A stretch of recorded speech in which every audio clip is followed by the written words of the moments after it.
Excellent. We are live. Hello and welcome everyone to our salon series, A Future by Design, and with our very special guest today, Tom Cronin, Awakening to Consciousness Through Crisis. I'm excited to have Tom with us.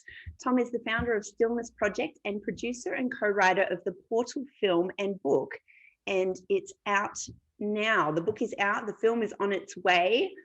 After a successful but highly stressful job in finance, Tom discovered meditation as a tool for living powerfully. After studying meditation for 20 years in India, Bali, and Australia, he's now taught thousands of people from all over the world, and he's now a sought-after teacher, speaker, author, and film producer. He has taught meditation in top-level Australian companies, including Nova FM, the Commonwealth Bank, Criteo, Rivkin Finance, and Fairfax Media. And as a thought leader in stillness, Tom has been showcased by Channel 9's The Morning Show and publications like Vogue, the Sydney Morning Herald, Huffington Post. With 6 books published, he now travels globally presenting his extraordinary keynotes and is honoured to present, I am honoured to present, the King of Calm, Tom Cronin. Welcome. It's great to be here. Thanks for inviting me along. You're very welcome. I love the international keynote speaker now, that we can actually do that from the comfort of our own home and globally. Sure saves a lot of jet lag, doesn't it? Absolutely. Although I am loving the new future of jet lag and getting up at 3 o'clock or 4 o'clock in the morning to do a presentation and connect with people all over the world. Yeah, that's right. Please share with us. You've just launched the book, The Portal, and the film's coming out soon. What was your inspiration? Yeah, many years ago, I had a significant shift in my life that came through meditation. And what blew me away was how quickly, through this particular style of meditation, many of my anomalies from anxiety, depression, insomnia, panic attacks, agoraphobia, constantly being in colds and flus and sick, simply melted away when I started to dive deep into this meditation, which also started to restore my body. And I just was like, wow, like I couldn't believe that this was not something that everyone on the planet was doing. And so I kind of got quite passionate about spreading the power of meditation to turn our lives around. And one of the tools that I wanted to use to get that out to the world was a film. And this was kind of on the back of The Secret, because The Secret managed to take a very esoteric subject, which was the law of attraction, and make it become a household phenomenon. It really penetrated the households of the world. So we're quite inspired by that. And that's really was the starting point for the film project. And we wanted to take 6 individual stories that had all gone through crisis and show that regardless of the crisis and regardless of the background, the ability to transform was made possible for everyone. And so that was really the genesis of the project. That's brilliant. And I've watched the trailer, and the most powerful thing I love to see stories through film. I think we're seeing a lot more powerful stories like this that actually really ring true to us. It's great to have these conversations, and I'm sure a lot of people have heard that they should be meditating, and it was on my should be list for a very long time. So that inspiration, and I think those stories coming out there, have you noticed that in particular, that the film draws people in? Yeah, it's interesting, different reactions to different people. We did a tour of the US and Australia. So we actually were in front of, 20 different cities and the audiences in the cinema. And a lot of people, because we live in a very cerebral world now, we're in a very heady world. So we give a lot of dominance to thinking and information.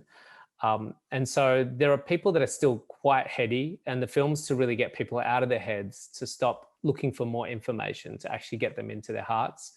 So the film doesn't provide a lot of information. Some people are like, oh, I wanted more information. I wanted more science. I wanted more, techniques. And it's really not about that. The film is about moving us out of our head into our hearts and showing us what's possible, not just for an individual, but for humanity, if we start to live more like that. So the meditation is actually, the film itself has a meditation in it, but the film is also quite meditative. And so some people are kind of still quite hungry in the film, looking for more information, more data, to try and feed that insatiable mind that wants to devour more information. But a lot of people are like, wow, I really get it. I'm inspired by those stories. And I think there's some hope and possibility for me too, to find a way out of my crisis. So that's really what we're looking to do. And it's quite a unique film. It's not going to tick all the boxes for some people, and it completely ticks all the boxes and plenty more for a lot of other people. So it's one of those unique films that has that kind of response. You mentioned crisis a couple of times now, and the title here of our Salon series. What does that word mean to you? Yeah, it's such a subjective thing, crisis. And I think we'd all agree that we're witnessing a series of crises on the planet, from bushfires to pandemics to, threats of nuclear issues, particularly what's happening with China and Taiwan. And we've seen all other risks going on with Korea, and then we've got AI potential risks. Crisis is really a function of evolution. It's the opportunity to evolve and grow. It's one of the vehicles that evolution uses to inspire or impulse us forward. And if we don't open ourselves up to that message, if we resist the information that's coming through crisis, then we'll just have more crisis. That's really what happens. So it's giving us an opportunity to explore within, to look at how are we involved in this? How are we creating this? How do we move through this so that we don't have the same recurring pattern? So crisis is a very powerful tool for evolution. However, if we're not open to that, we're just going to be someone that suffers through crisis and just continually suffer through crisis. And you see this consistent pattern, which is what inspired the film and the book. I could see consistent patterns of series of crises in individual people's lives and collectively as well. And in the Vedic philosophy that I've studied for many years, they see that. We call it a rashi. And a rashi is a force of change so great that it basically presents us at a fork in the road. This is what a major crisis will do. And at a fork in the road, we can't continue on with that ongoing trajectory. That status quo can't sustain itself at a fork in the road.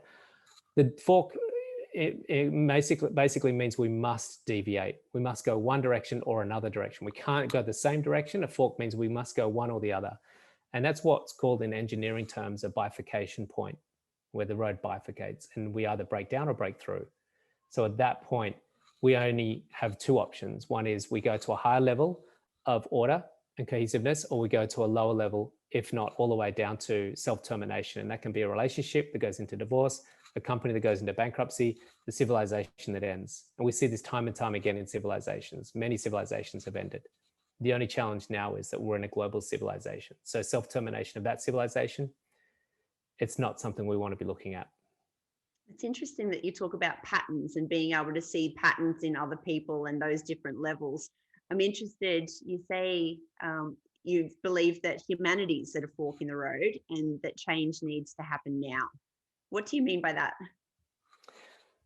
Well, I mean, if we talk to any of the very highly respected and senior climatologists and scientists out there in the world, you'll probably be able to find out quite quickly that we actually don't have a lot of time left as a species on the planet, and that we need to make some significant changes. I don't think we're quite there at that crisis yet, as far as the world knowing that we're at the crisis. We're definitely there at that crisis, but I don't think the world knows it yet. It's not until homes start flooding because the seawaters have risen too high, or we're literally starting to lose the amount of breathing space in the air because of the carbon dioxide levels. Or I don't know, there could be, I'm not a scientist, so there could be any number of things that make it extremely, extremely severe for us, where the consequences are starting to be felt.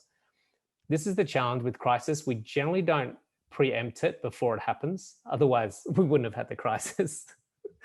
And so usually a crisis, and we're seeing that with the pandemic now, usually a crisis surprises us. We're kind of in a sort of a sleepwalking state until it hits us. And we can get little cues along the way. And this is little short, subtle messages, or sometimes even stronger messages. So I had a crisis at 29 where I faced my bifurcation point. But I did get a lot of messages prior to that, little cues. The nature's pretty good at giving us some subtle intelligence to let us know that the trajectory we're on is not a great one, and we really should deviate at this point. I love the analogy of the feather brick truck. I'm not sure if you use that No, analogy, I but haven't I feel actually. like I've reached the crisis, and those little, the feather, it's like the universe gives you a little feather if you have Yeah. that feeling that you're not on the right track. And then if you don't listen to it, so that might be, a cold or a flu. And if you don't listen, then you get the brick, which might be something that gets you into hospital, or something that, says, hey, you really need to listen to this. And then the truck might come along and it might be cancer or something. And Yeah. so you typically get those signs along the way, and if you don't listen, and I've experienced that in my life, and I love that you got to 29 before you had your first one, because I think I was probably about 21 or 22. Yeah. Crisis can be one of our greatest leaps in evolution. If we look back, most of us who've had some level of adaptation during crisis will probably look back and go, wow, my life is so much better since I've had that experience. And that's the function of crisis, is to be part of evolution. It's when we continually ignore that, life just seems to deteriorate and deteriorate and deteriorate. And that's, again, coming down to a relationship, a company, or an individual's health, or anything like that. And so how do we actually tune in to hear and feel these signs and be able to listen to it and understand our own patterns? It's a great question, isn't it? Because if we know about this information but we are unable to use it, then it becomes redundant. So how do we tune in? And that's what inspires me with the Stillness Project and the film, is that what I found was that my resistance to change came because of two things. One was a structure of existence that was based through an ego that was in a consistent state of lack, which was driving it to do very I guess, unstable things, taking lots of drugs and drinking, because it was always trying to fulfill something that couldn't get fulfilled. And that's the nature of the ego. Secondly, we're in a coded mindset, this deep programming. We call them in Sanskrit vasanas, which is a tendency of the mind, these patterns of neurological behavior that get so deeply ingrained within us that we just operate on this very repetitive thought process that keeps us in this recurring state. And so when we transcend in meditation, what happens is we get beyond the thinking mind, where all that coding is, and the conditioning, and we access a field of consciousness. Now, consciousness and thinking are two very different things. When we transcend the thinking mind, which is deeply coded and conditioned, particularly through our life experiences, we access a state of knowingness and awareness that isn't defined by social media. It's not defined by our upbringing. It's not defined by society itself. It's an innate state of wisdom that allows us to operate a little bit. Doesn't mean we're completely free of the code, but we certainly have the ability to start watching the code and start questioning the code and start operating from a place of deeper knowingness. We become a lot more sovereign from our past and our conditioning and from our coding. And that's what's really important, is that we get, firstly, liberated from the patterns of neurological behavior, but secondly, we open up to a sensitive intuitiveness that's within us all. It's like a guidance system that is able to direct us into a much more harmonious and healthy existence. And it doesn't happen overnight. I'm still learning a lot of things along the way, but you certainly get a lot more tuned in and a lot more adaptable as you go through life. I definitely experienced that. And I think that resistance to change is, we're very much creatures of habit and our comfort zone. And so trying anything new or getting into that new space can be a little bit challenging. I know when I first learned to meditate, I was actually with Tony Robbins in India, and we were on a platinum partner trip, and we were at Varanasi, and we went into a room and he said, we're going to meditate for 4 hours. And I nearly freaked out. I'm not sure freaked out's the word. I was looking around. I'm like, where's the door? How do I get out of here? Like, the whole world's going to come crashing down if I just relax. And I was 29 at the time. And it was about 10 days of meditating for a good 8 to 10 hours a day. Wow. Before I actually went, wow, I can slow down.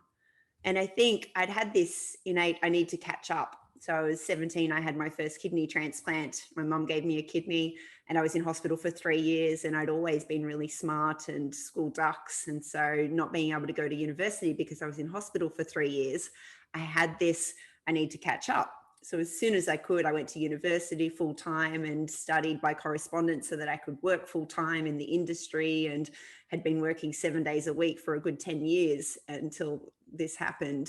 And being able to stop for 4 hours was quite challenging.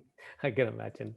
It's a big, it can be quite a shock to the nervous system initially, because the nervous system is very, you know, hungry for lots of stimulation, and to suddenly deprive it of that is quite a shock. It's almost like someone who's, you know, addicted to drugs and suddenly going cold turkey. It's a major shock to the system. Yeah, and those patterns creep back in. I'm always wanting to work more and on weekends, and I have to actually put structure in place so that I don't get into those habits again. And I think it's seeing those early warning signs that's really helped me. I do have a few questions. So I'm interested in how our individual consciousness can then impact that global consciousness and the fork in the road. And so, how is that going to help us change to be able to combat some of the things like climate change? And is there a direct link in how, as humanity and humans, we can contribute to being socially conscious about what's happening? Such a good question. Absolutely. The collective, which is really 7 billion minds, I think it's 7.4 billion minds coming together and converging in a particular sort of pattern. And it kind of morphs. There's a synchronization that happens, or an entrainment. And it's happening more and more on a global scale, because we're seeing the world contract because of social media and the ability to, you know, through digital communications, be able to message the world immediately in large numbers. And so we see this sort of more and more of a coherent, and it doesn't mean it's good when we say coherent, just a coherent pattern of behavior and thinking. And that coherent pattern is a result of the collective of 7.4 billion minds coming together and the way they think on a daily basis. So it comes down to just one person, then another person, all thinking in a particular way. And so what I'm inspired to do is to play a part in hopefully changing that particular status quo that's been coded into us, which is a deep state of lack, where most of our society functions extremely well if we're unhappy and unhealthy. It's very deeply, we don't realize it. That's what shopping malls are full for, because we're deeply, myself included, as part of that collective, from an egoic structure where the system thrives with an unhappy, unhealthy society. And what we're a long way from is having people in a very sovereign state of their own innate health and their own innate happiness. Now, when we get a multiplying effect of more and more people arriving in that state, what you find is their dependence on the system starts to change quite significantly. And when the dependence on the system needs them to be dependent, okay, that's what the system's designed for. But if we can liberate ourselves from that dependency on that system, then we get sovereignty.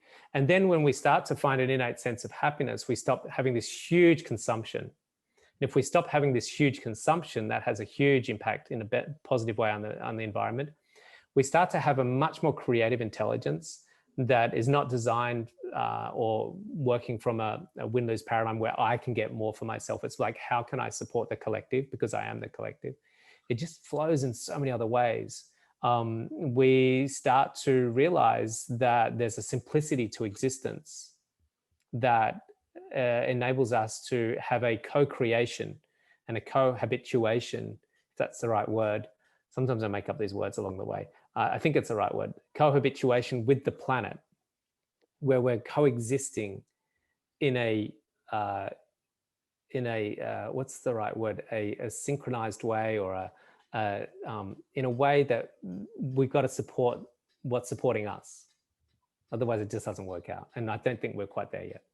Yeah, it's interesting, that ecosystem. And I've been doing a lot of research lately into the evolution of the human brain and even Homo sapiens, when we've actually become intelligent, and from that scarcity, fight and flight, animalistic behavior that we would have had 70,000 years ago to now being the most dominant species.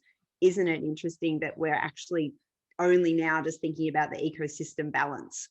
And I love the David Attenborough film about Rewild the Planet. Yeah. We have kind of taken over a little bit. Oh, we've completely taken over. We're in a complete extraction phase. And, you know, Daniel Schmachterberger talks about it in much more depth in the book than the film, but he talks about that a tree has no economic value to our planet unless it's a 2x4. A whale has no economic value to the planet in our economic system unless it's, on a plate. And so what we have to do is we have to shift our value system and realize that there's an interdependency on the planet that we coexist with. There's a great movement, an organization that I've just come across, and they've reached out to me and they're interviewing me the other day, called Posthumans. And they're doing some great work. They've got some chapters around the world. And their movement is to realize and bring humans back into a equanimity or equality, I think, in our positioning on the planet, and to realize that it has to become more of an equal type of engagement with the plants, the trees, the animals.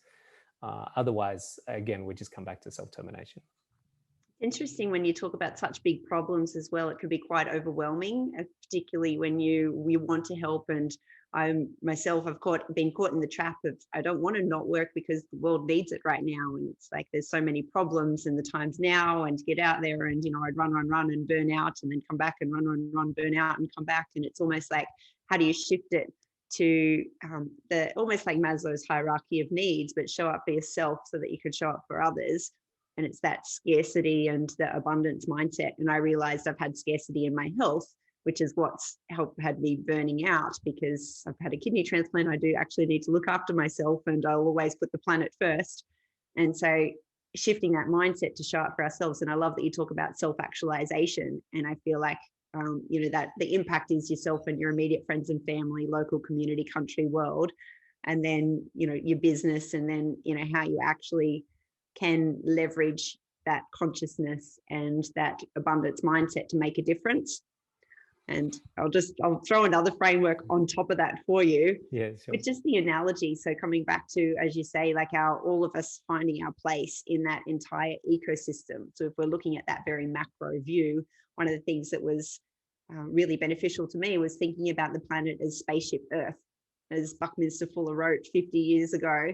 And if the Earth was a spaceship and it's traveling through the universe and we have on board everything that we need, how would we then coordinate our human efficiency? Yeah, two great topics there, which is awesome. Coming back to Maslow's hierarchy, we've got to remember Maslow's hierarchy of needs is not a roadmap. It's not what we should be doing. It's an observation of what we do. And what I'd like to do is suggest we flip Maslow's hierarchy, because if you look at enlightened societies, which we have had many in the past, and we have some existing on the planet right now. I studied up in, like where you were, in Varanasi in northern India. I was in Rishikesh. And what you'll see there in more awakened cultures and societies is that Maslow's hierarchy of needs is completely flipped. They put self-actualization as one of the main priorities, not the last priority. And what we see in Maslow's hierarchy is what we currently have as our model. It's not a roadmap to what we could have. It's what we currently have, where we put self-actualization as the very highest point and the last point as we go up the ladder, making sure that all of these needs are currently met. But what I'd like to do is flip that. And why don't we make awakening, spirituality, understanding truth, consciousness as one of our first and foremost priorities? And we look at anyone that's reached a state of enlightenment, what we see is the Malcolm Gladwell's 10,000 hours. It's simply a different allocation of preferences. That's all there is to it.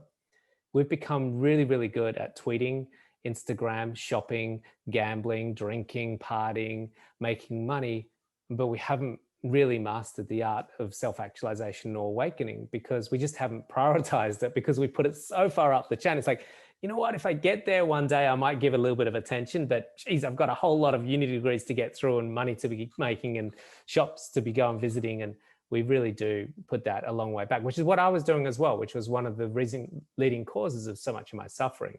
I just hadn't put the self-actualization or self-realization as a big priority. And as soon as I started making that a bigger priority than some of the other things that I was doing, then my life just simply got a lot better. And do you think that the societal pattern has a lot to answer for that? And I like to think of it as, we're taught growing up, you've got 30 years to learn, 30 to earn, and 30 to give back. And that's almost aligned with that Maslow's hierarchy of you learn self-actualization later. Could we flip that? We will flip that, and we're already starting to see that happen. We're really seeing a very interesting shift currently on the planet where we're seeing a conscious movement starting to prevail. And that's, I love the analogy that Daniel shared with us in the film and the book about the caterpillar and the butterfly, and that this transition from being this basically a net consumer, the caterpillar just eats and gorges and eats and gorges, and it continually just gorges and gorges and gorges. But it does get to a particular point where it starts to make a transition, and it's starting to emerge slowly in its system, the very early stages of this butterfly that's starting to come into effect. Now, there is an attack in the immune system that starts to see that as a threat to the system, and we see that when people on the planet are threatening the current status quo that's owned by the powers at the top that are making most of the money from being in power. When we're seeing this emergence of a new system, a new status quo that represents a very different paradigm, we see a suppression of that information, a suppression of that movement, which happens in the caterpillar as well. However, there is this battle plays out between the immune system and the emerging cells and the imaginal cells, and then eventually a tipping point. And we're getting close to that tipping point where the new status quo and a new potential for the planet, and there's some amazing things happening on the planet, some really big thinkers, some very conscious people that you won't read about in the mainstream news, or you won't see them on Channel 9 at 6 o'clock, because it just doesn't, it's not information that the masses generally want just yet, but it certainly doesn't mean that it's not happening. So we are getting closer to a tipping point where the emergence of a new status quo and a new way of living is starting to prevail. And I think we'll probably get across the line, which is really exciting. I can't wait to see it. It is brilliant. And I'm really interested because you say some of these people, you won't see them on the news and whatnot, and there's so much happening. Do you believe that technology has a part in solving some of these big problems, and how it can assist? And what are some of the main examples that you think would be beneficial for technology in that space? It doesn't happen without technology. Technology is a significant part of this process. This knowledge of being awake, being more conscious, being sovereign has been around for 10,000 years. It's been sitting in caves and ashrams in remote mountains around the world. You're gonna have to excuse, I think my neighbor's just put on the leaf blower of all things. So if it's coming through, you have to excuse him. We didn't plan that. But technology is a very essential tool in the dissemination of knowledge. Now, some of that knowledge is useful, some of that knowledge is not useful. We don't get to discriminate that. However, we can't do this shift without it. Technology will play a significant part. Firstly, I had someone at one of the screenings in Sydney. We do these Q&As after the film. And this guy stood up and he was kind of in his cool clothes. He was, quite alternative. And he said, what do you say about these, social media giants that are raping and pillaging our, minds with their terrible platforms? And he really wanted me to stand and support his strong, aggressive viewpoint against these social media giants. And I said, how did you know about tonight's screening, by the way? I saw it on Facebook. Exactly. It plays a part in providing knowledge and information. And so, I don't think this shift can happen on the planet where we get enough people across that threshold, those imaginal cells overwhelm their resistance in the status quo without technology. You mentioned before that there's over 7 billion people on the planet, and I didn't realize until recent years that over 50% of the population still aren't connected to the internet. And just seeing that shift, because in the next 5 years, we'll see about 4 billion new minds on the internet at really fast speeds. Wow. So just education in schools and connecting schools in developing nations, and the information that they're going to have access to that they have not had in their lifetime is significant. One of the things that I love about some of those developing nations, and I've spent a lot of time in South Africa and traveling, and in India as well, is that sometimes there's just such beautiful people in such a nice state already, and they're very internally focused, and they're probably self-actualized quite significantly if they're part of the fortunate that have their base needs met and food and water and shelter and all the rest. And there's a lot of bigger challenges, but there's a huge amount of the population of those people coming onto the internet that probably are in a really nice state, that then they're getting the information second. Have you thought about that paradigm? Yeah, there's definitely polarity in this situation. Unfortunately, like everything, there's going to be a light side and a shadow side to it. A classic example is Bhutan, that has gross domestic happiness, and they had a very, to some degree, isolated culture that was focused predominantly on consciousness or wakefulness, on being at peace.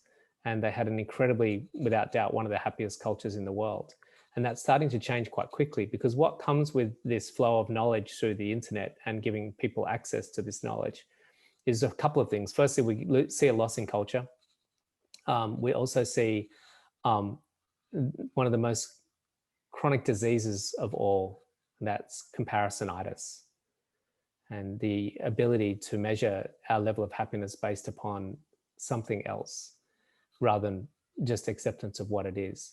And the internet, particularly social media, is just chronic for that. It just ramps comparisonitis through the roof. It's where you think you're doing well until you see someone else's post who's got more likes, more comments, more followers, better dress, a better car or whatever. And so that immediately shifts our current thinking about who we are and affects our state very easily. So that's where we lose our sovereignty. And that's why we've got to bring consciousness with technology. If we just have technology without increased consciousness, then that's a disaster waiting to happen. And that's my motivation for a lot of what I'm doing, is that technology alone isn't the solution. It's part of the solution, but we must add with that consciousness, with that technology, a consciousness, not only that's supporting the rollout of the technology, but partly the creation of the technology has to have consciousness behind it, where we're seeing already, it's only 5-10 years old, where some of these major tech companies need to start being answered to or responsible for the technology they're creating and the effect that it's having on teenagers and the youth with their, Snapchat and TikTok and, all sorts of ramifications that's not being accounted for. It's interesting, some of those large companies now that so many of us, we actually do have a voice now, and people are standing up for what they believe in. So whereas previously they were just creating, if you take Facebook for an example, and they were just creating a business that needed to make revenue like any business and advertising revenue. And on the social dilemma, I noticed that they said that negative news spread 6 times faster than positive news, which is challenging. And that's probably the evolution of our scarcity mindset of, where is my danger, or what's going on in the world. And that drives advertising revenue. So it's really nice to see now in 2021, that we're putting these frameworks in place where people are actually speaking up, and they're speaking with their wallet, and they're saying, no, I don't like that. I'm not going to jump on that bandwagon. And we expect more. Yeah, I think, that's part of, us becoming a more conscious society and realizing that, if you look at spiral dynamics, is we move up into a higher level of altitudes of development as a society, as a collective species. We start realizing that there is a collective that we have a responsibility for. And this is why we should have a lot of hope. I don't think we're quite there yet, but certainly we're seeing early stages of a greater degree of interconnectedness and a recognition of our cohesiveness and our role as part of the collective. So, yeah, it's interesting to see where it's going to get to. I love one phrase, one sentence in particular that I read on the portal. And it says, enter the portal and find the key to unlocking boundless human potential. How did you come up with that sentence? That's brilliant. And what does it mean? And how do we unlock this boundless human potential? I'm pretty sure Jack probably came up with that sentence, not me, but I'll give her the credit on that one. Yeah. Jackie co-wrote the book with me, and she's an amazing brain and also a great author and filmmaker. If you think about these glasses, I'm going to probably spend a little bit of time on this, if it's okay. We have this mouse, we have an iPhone, and we have a biro. And all of these are forms that have been manifest That means that there's a physical form and there's a structure that I can identify with. And this pen actually didn't come into its form, like experience on its own. It actually was a cognition initially. That cognition was an idea for a blue biro. And there was a number of things that had to come together for this blue biro to come into its manifested experience, just as these glasses. Someone actually had to design this. It couldn't be made without the design. Even a biro had to be designed. And so someone had, before they designed it, an idea. And the idea was the subtlest version of its early embryonic stages of its becoming a form. Before it was a thought, it was actually possibility. It lay in the infinite field of possibility, what we call pure potentiality. It's a formless, boundless spaciousness of intelligence that has within it the potential for everything and anything that was manifested and is yet to be manifested, which is phenomenal to think about. So if this pen was cognized out of the field, oh, blue biro, and you know what? It needs a blue plastic lid with a little sort of thing that you can put in your pocket, a little blue end, and it's got to have a little sort of, ball that's got to have the ink come out of it. And they designed that entire pen, just as they did with the glasses, the phone, the mouse. And all of them came out of the field of infinite possibility, which is really exciting because therefore we start to think if everything was manifest out of that field of infinite possibility and cognized initially as a thought, then as a design, and then as eventually a physical form, what's in the field that hasn't been thought of yet? What's in the field that's not been thought of yet? And if it took 10,000, 20,000, 4 billion, 14 billion years before this finally became an idea, cognized out of the field of infinite possibility, then it gives us wonder and awe about what's in that field of infinite possibility that we haven't thought about yet, which is really infinite possibility. So we just had to think bigger, broader. I like, there's a David Lynch quote in the film, ideas are like fish, the deeper we go, the bigger they get.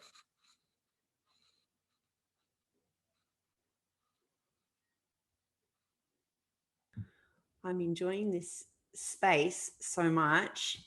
So if we're going deeper, we're finding bigger fish and this infinite field of possibilities. How do we practice that to live in that space more? Meditate every day, twice a day, because that's the field that we access when we transcend. Transcendence is taking our mind out of the thinking state, which is very limited. If you remember that, or think about this, 85% of the thoughts you have on a daily basis aren't your thoughts. So anyone that's listening to this right now aren't having their thoughts. They're listening to my thoughts or your thoughts. So therefore, their thought process has been hijacked by someone else's thinking process. And that happens 85 to 90% of our day. We're on an Instagram post, reading a newspaper article, listening to a podcast, reading a book. Every time we're engaging in some other text or audio or video, or even someone else talking, we're actually not engaged in our own thinking process. We're engaged in someone else's thinking process. So 85% of the day that happens. In our own thinking process, which is 15 to 10% of the day, where we do have time for our own thinking process, 85% of those thoughts are repetitious thoughts of the day before and the day before and the day before. These are called vasanas, tendencies. So we have a very small microscopic framework of time to actually have thoughts that we haven't had before and that are outside the framework of what we're used to having as a thought process, which is why we live fairly mediocre lives most of the time. However, when we transcend, what happens is a really interesting process. We get out of that repetition, we get out of the thinking of other people's thoughts, and we access a field of infinite possibility, which is called pure consciousness. And it's from that space, as Oprah Winfrey quote says, you create your best work and your best life. Because you access a field that's not coded a condition, that's not repetitious, it's not a limitation. It's in the field of the unlimited. And so to implement this, because I go back straight to my brain, how do you set up those structures and those practices? How long would you need to meditate to get into that state? Or is there a training, or is there a way that people can, I guess, use that analogy of that infinite possibility to be able to enter into their meditation? Look, I mean, it's going to be different for different practices. You know, you probably freaked a lot of people out with the 8 hours a day in Varanasi. It doesn't have to be that we need to go to India and be in Varanasi to do that. We can do this on a daily basis and just meditate twice a day. For me, it's 20 minutes morning and evening. I meditated, 20 minutes just before this podcast, this webinar. So, I think you call it a salon. So yeah, it's not a complex, difficult, challenging process. Just learn the art from a teacher or wherever you want to learn it from, the technique of being able to transcend. Now, it's important, I think, that we have some discernment about the technique that we're using with meditation. A lot of us put meditation into one basket, yet there's many baskets for meditation. Some of them are nice and relaxing, breath work, and some of them are guided, and some of the chakra clearing, and they're all beneficial, gratitude, intention setting. If you can find a technique of meditation that takes you beyond the thinking process, I think that is where it really needs to start, where we get beyond the subject and object phenomenon, beyond the egoic identity, where there's not an I listening to someone else guiding me. It's actually to go beyond that as well, where there's just consciousness itself without thinking. I think that makes a significant difference in our experience of being able to integrate all of this, what we're talking about, where we get to sustain it through the regular practice of transcending the thinking process. And not just the thinking process, the feeling body as well, which is a big part of what we're addicted to. Absolutely. And I'm really excited to watch the movie, The Portal. You do talk about blending stories and ancient wisdom, technology, and then human potential to go on a global mindfulness journey. I'm interested, you say opening hearts and minds to a new way forward.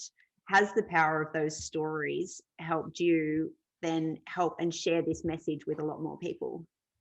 Has it helped me personally? Yeah, it's helped me definitely. Making the film has helped me immensely. It was one of the toughest things I've ever done. I went from being a meditation teacher to having to raise capital from investors and build a business around that to, obviously support that process. And so that's even making a film is a lot more challenging than I ever thought. So it's taught me a lot of lessons about putting into practice my meditation into, I guess, the application of daily life. And this is one of the great things about having a practice, is that it needs to get validated, and making the film has definitely done that. And a lot of those stories, it's easy to be quite sort of detached in our meditation practice, but it's another thing to be really heart-centered. And that's one of the things that's really helped me learn a lot more about, is to bring a deep heart-centeredness to my existence. And it's something that I'm still working on and refining. Can you give us a sneak peek into one of the stories featured in the documentary? I just put my glasses on because sometimes there's some stuff on the chat. Some sneak peek into some of the stories. I'll give you, let's just say one story. Oh, one story. Okay, let me think. Who will I choose? Gosh, there's so many amazing stories. Let's just choose Way's. Way's a beautiful story of a Vietnamese refugee that at a very young age left Vietnam for their survival. And even just on the way to getting to America, she nearly died. And she arrived in America and was in a very poor environment in Philadelphia. Very rough neighborhood. Their family had to look after her grandmother that was very sick mentally. Was quite a danger to the family, would often chase them with knives. And they owned a takeout kitchen in this rough neighborhood in Philadelphia. And it was, basically, there was once where there was a shootout in the center, in the clinic, not the clinic, sorry, the takeout. And, it was horrendous, the things that she had to go through. However, she managed to study really hard and get a golden ticket as a scholarship to Harvard. And she thought that this was the ticket to freedom, to get out of that ghetto. And that actually just exacerbated problems, because it highlighted, like we talked about comparisonitis, it highlighted her alienation of her world in relation to everyone else's world. And she actually experienced extreme anxiety and panic attacks, and considered at one point potentially committing suicide. But she came across meditation, and she was a very headstrong person, very analytical, and it was certainly not something she was very drawn to, but she had come across, some meditation ideas and stuff like that. And so I think she studied meditation in India and started to go down that path, and then her life changed quite dramatically. And she, now these days she runs a wonderful organization called Calm Clarity, and helps students get through university and teaches meditation. So she managed to turn her life around using the tool of meditation. It was a beautiful story. That is wonderful. Isn't it interesting, just the contrast and the comparisons, that we are all so very different. And to get to that point where you like you mentioned, the fork in the road, where you know that you need to do something. Yeah. It's, we'll find the inspiration deep within us to make those changes when it's time. Do you feel like a lot more people will be experiencing that now with COVID and the significant changes in their world, that they are actually experiencing fork in the road and will need to awaken through that crisis? Yeah, absolutely. COVID's an opportunity for us. It's kind of like, when a kid gets sent to a room, they get deprived of all of their toys. It's kind of like we've been literally and figuratively sent to our rooms in some respects. And it's like when you're on a field and you're not playing properly, you get sent off. And we call it in Australia, I don't know what they call it overseas, we call it a sin bin. And you might be put in a sin bin for 10 minutes. And it's a way of the organization of the game, removing someone that's not playing according to, the best intentions. And the sin bin's there for a time of reflection. It's not the time for smashing the Gatorade, bucket and kicking lockers in. It's actually to have contemplation and introspection, to self-assess and contemplate. Who are you? What are you doing? Why are you doing that? Is that what you should be doing? And we've got this wonderful system in the intelligence of the universe in Vedic philosophy. It's called Kriya and Karma. And Kriya is the slight intelligence that we get prior to an action, and that will let us know whether it's a or a uh-huh. And I love how babies live really simply. They have two languages. One is or the other one is uh-huh. And life's really simple. And we have that's Kriya. Before an action, it's like or mm-mm. And we know it. And karma is what happens after the action, based upon what we tuned into before the action. If we get a and we still do it, then we get a karma, which is, oh God. And so that's kind of like what's partly happening to some respects. That's simplifying things in a very complex situation, because I know there's a lot of incredibly challenging and tragic times that people are going through. So I don't want to play it down and not give it the respect that it deserves. This is a very difficult time, and there's a lot of very challenging situations for people. So a lot of respect and condolences to those people. So we don't want to not give it the respect that it deserves, but also we also want to take something from it that hopefully helps us live better as a result of the crisis. That's what crisis really should be. Like a sin bin, you should be a better player after the sin bin. And I like that you say that, because sometimes when you're in the sin bin, or if you're in the depths of something, then it's hope that gets you through.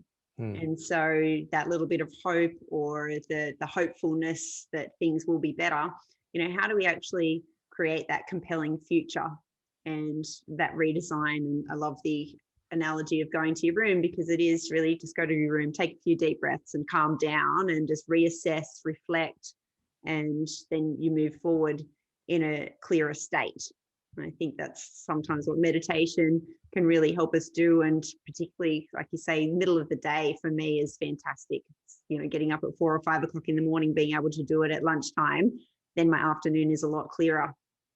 For big groundedness, so I like the term, I've been grounded by the government, because I can't leave Australia, and it's a very good thing here in Australia. We're very blessed. How do we create that compelling future and that hope that things will be better or open up into the future? I think we have to look at why things are where they are first. And, this week I discovered an article that was talking about traditionally the healthiest state in America by a long way, and has been for a long time, is Vermont. And interestingly, prior to COVID, it was always recognized as one of the healthiest states. People just had greater ability to look after their health for whatever reasons, I'm not sure. But they just were known as one of the healthiest people. They also had the lowest COVID rates and the lowest COVID deaths. And so there's a lot to be said about that. And I think we need to learn more about how to, and we're not getting taught this by the mainstream media, we need to really start to understand what it is to be sovereign in our own health. And of course, I still have knee issues and, some lower back issues. I still got some stuff from surfing and soccer injuries and stuff like that. So our body is fallible. There's no question about it. However, I take my health into my hands, and it's my responsibility predominantly to maintain optimal health. And I do that through a number of different things. I exercise 3 to 4 times a week. I do yoga 3 or 4 times a week. I meditate twice a day. I make sure that I'm eating the right things. I'm drinking lots of water. I'm doing 2 or 3 saunas a week. And yes, some of those things cost money. So there's some level of affluence that we need for that. There's no question about it. So not to fail to recognize that. But a lot of it doesn't cost a lot of money as well. So taking health into our own hands is a big part of what we're being taught here. And I think we've got to look at what are some of the causes for this issue and what are some of the solutions to the issue. I'm a very solutions-based coach. And so I'm all for recognizing the challenge that we're in, but also looking at what can we find as the solution to this way forward? What adaptability do we need to find our way out of this and hopefully not go through this again? And I think that we've got hopefully enough creative intelligence on the planet to not get too indoctrinated and to find more creative solutions, as to not to make a statement about what we should and shouldn't do here, but certainly to question how can we be a healthier, happier society as a whole. I love that. And I'd love to open up, if anyone here has any questions for Tom, please put them in the chat and we'll answer them as we go along. You talk about the Portal movie and having a win-win model, and I love the traction and success that you're having to date. And like you say, that spiral dynamics, I can feel the momentum around it, and I can't wait to watch it myself. What's your win-win model in being able to roll out the Portal? Yeah, we talk a lot about in the film and predominantly in the book with Daniel about when we have a more conscious society, we build different systems, because the systems that are built from a particular state of consciousness. And most systems are built from a win-lose model, which is where the person that's building the system wins and the person that's not building the system doesn't win. It's not a good model. But in a win-win model, which is built by people with more conscious states of mind that takes into the whole a lot more, they start looking at economic models where everyone's a winner in that. So we wanted to really try to emulate that in some way, shape or form as creators of not just the film, but the economic model around the film. And so we wanted to come up with a way that we could share the spoils, the revenue, the financial remuneration that comes from this film. And so what we're looking to do is have people, anyone and everyone, register as a partner with us, and anyone that rents the film, and there's a meditation program as well, anyone that rents the film or learns to meditate as a result of the program that comes out of the film will be sharing 50% of the profits. That's 50%, a straight 50-50 rev share with those partners. And that can be a newspaper, a non-for-profit, a mom, a dad, an influencer, a celebrity, an organization, a charity, a church group, soccer team, anyone and everyone can basically become a partner with us. And we're inviting the world to be a partner with us and get this out to the world. I love that. And that new model of being able to be win-win. Congratulations on putting it all together and designing it. Thanks. Designing and implementing it. How do people sign up to get out there and share it? Yeah, the partner registration page is getting built as we speak. So that'll be ready and live about a week's time. But the first, I guess, step will be to either follow us on Instagram at Enter the Portal Now, or go to our website, entertheportal.com. And that's where they'll be able to find all the information will be there. They can watch the trailer, and we'll be soon launching the partner registration pages. Quite technically advanced what we have to build in for this to happen. So there's meetings happening all through the night tonight that are still building out that technology. Oh, congratulations. Now, I love to ask the question, the vision that you have for the future in the next 10 years, until you wake up and it's year 2031, in your view, what does the world look like? What would you like the world to look like? It's Such a good question. I love that question. You know, Daniel asked us as makers of the film after we'd gone off camera. He asked us as makers of the film to ask our audience to start contemplating what life would look like on an enlightened planet. And he said, if you have enough people looking at that vision, then you've got a roadmap, a blueprint, a North Star of how to get there. But at the moment, there's no one and no organization that's currently doing that. So therefore, we can't get there. And so the fact that you asked that, which is quite interesting, so I really appreciate that.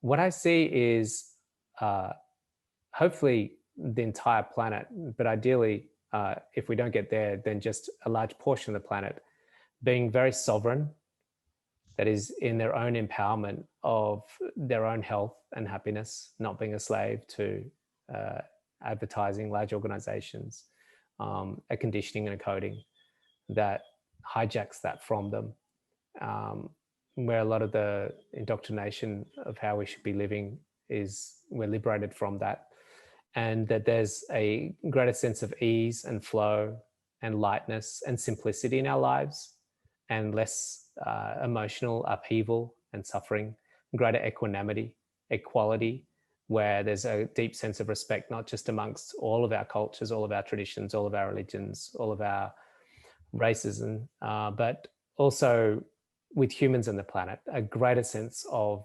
interconnectedness and equality between humans and the planet, which is something that's really drastically needed right now. So simple, true. right? We'll get there, yeah?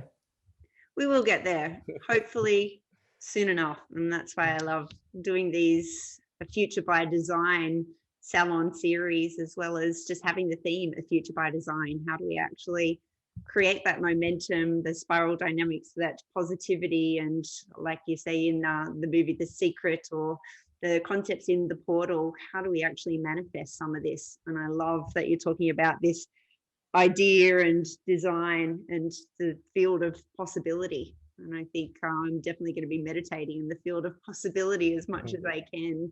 Just the infiniteness of that is incredible. Do you have any last thoughts to share with everyone today? I think the only thing I would probably share is that sometimes when we talk about spirituality and these things, it can sound really simple and straightforward. It is complex, and being human is complex. I think it deserves a respect that of the challenge of what it is to be human. And so I think go easy on ourselves, and be kind to ourselves. If you're in a difficult space or finding it difficult and you hear some person talking about alignments, there's an easy response of, oh, that's so easy for you, or that's frustrating, to hear that, because I'm not there yet. So, even people that have had degrees of being awake still have challenges, and that we need to just be kind to ourselves if we're going through a difficult time, and know that that won't last, and there is an onwards and upwards journey ahead for us. So beautiful. This too shall pass. Yeah, absolutely. Amazing. Thank you so much, Tom, for joining us today. Thank you for everyone who's joined us live on Zoom, on Facebook, on Instagram, social media, and then also especially to those live in our online learning community. We're strong believers in lifelong learning, and we're so grateful to be on this journey with you all. Thank you, Tom, for being part of our ecosystem and getting out there and sharing positivity in the world. I love the abundance of humanity and unleashing that abundance that we can have on the world that you talk about. With that, I shall wrap us up and say another thank you. Thank you, Tom. And we will be sharing the details of the movie as soon as it comes out with everybody to jump online and watch it and support you. Thanks so much. Great to be here. Thanks for inviting me along. Thanks, everyone.